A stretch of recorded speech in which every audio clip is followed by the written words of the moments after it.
door is cerulean, a bright and vibrant blue, but really it is the color of my sudden uneasiness. The feeling creeps up me slowly, jumps out at me dauntingly, and I am frozen in it. If the door were a mirror, and how I wish it were as innocent as a mirror, I would see my face reflected back to me, and it would tell me to run. I'm not sure what's more jarring, the fact that this door is a clashing contrast to the rest of the library decor, or the fact that I've never noticed the path we took to get here before. I suppose there are better things to do freshman year than look for the oddities and notice the details inside the university library. Or maybe it's the subtle shift in his gaze that is so jarring, the way his grip on me transforms, and the way his voice now suddenly holds something heavy, concealed behind his hardened whispers. It seems impossible to retreat now, and even if I had the courage to turn and run away, following my screaming gut all the way down the stairs and out the library doors, there is still a part of me that is curious, hopeful, lustful. Wasn't dating a professor supposed to feel dangerous?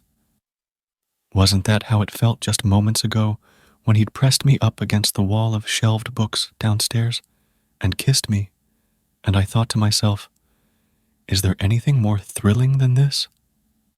Wasn't it that same exciting feeling that I felt when he'd whispered into my neck that he had a secret to show me, and I eagerly followed him up the stairs? I had thought it was thrilling before, when we were nothing but flirty eyes and lingering bodies inside an empty lecture hall room, neither of us willing to be the first to say goodbye. He'd chipped away at his desk with his nails, while I'd fingered it, tracing circles and pathways across the dark mahogany wood, each stroke a question. What would your skin think of this? Meanwhile, our mouths said frivolous things. Silly words about the weather and hometowns and restaurants off campus. Things that had nothing to do with anthropology assignments. Between those words, our silences begged the other to stay just a little longer, so we could eventually, maybe, use our mouths for other things. We were testing the waters then, seeing how far we would swim out before turning back.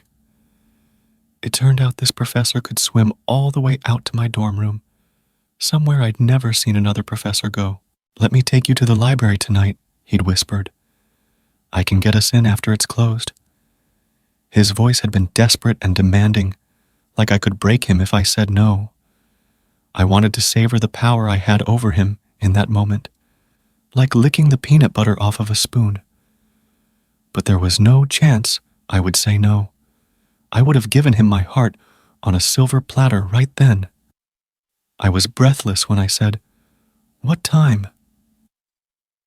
Hours later, under a hazy orange street lamp, I'd watched his fingers unlock the double doors like a jungle cat eyeing its prey.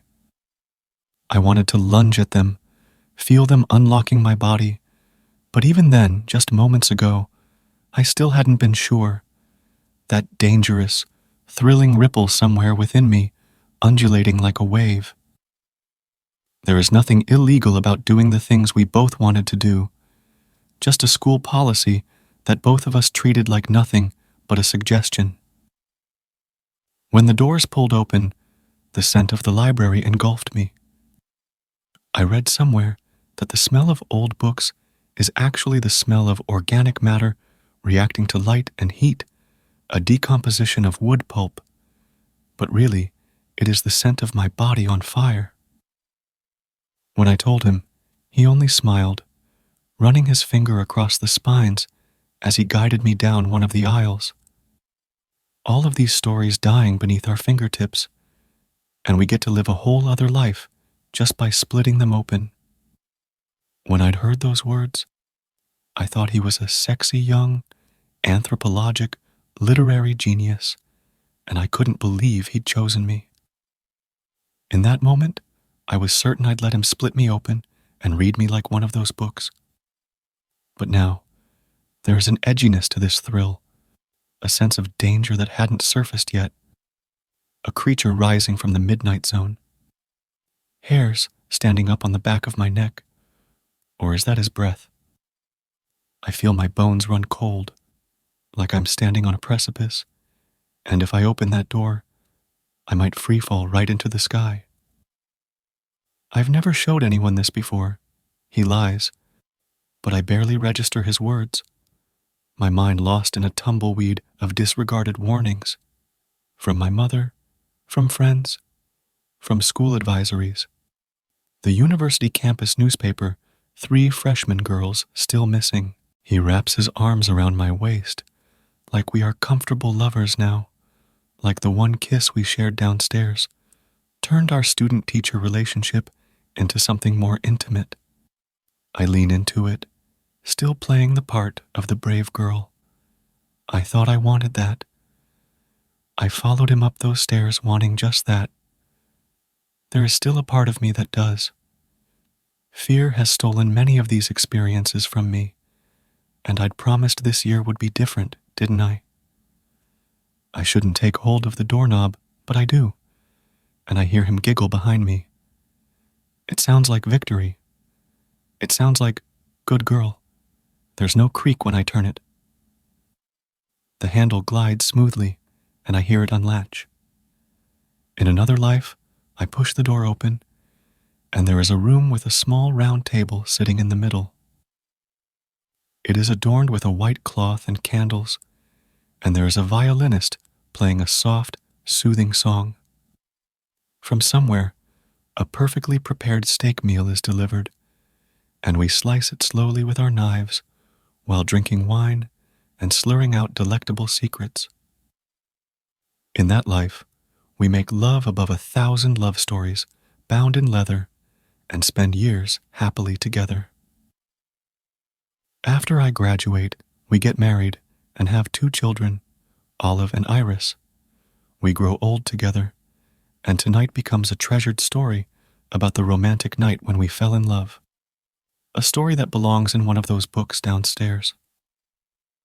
In another life, I open the door, and there is a boring room with a game of chess set up for us on a table in the corner. We play a few rounds, him winning twice before he finally lets me win once. I pretend to love it, and we date in secret for a few months before things fizzle out. Maybe there's a dramatic ending, and I spend a summer lovesick and cursing his name, knowing I'll never forget the year I dated my college professor. In another life, I let the door handle go and sprint down the stairs, running faster than I ever have all the way back to my dorm room. I tell my roommate all about it and wonder if I let my fear make a fool out of myself again. In this life, I push the door open, and there is a room that has no table, no white cloth, and no chessboard. There is a room with 4 walls. Ones I wish had mirrors on them, so I could see my reflection.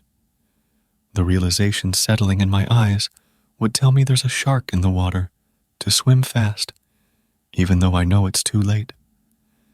They would tell me the truth, that I might never see the color cerulean again,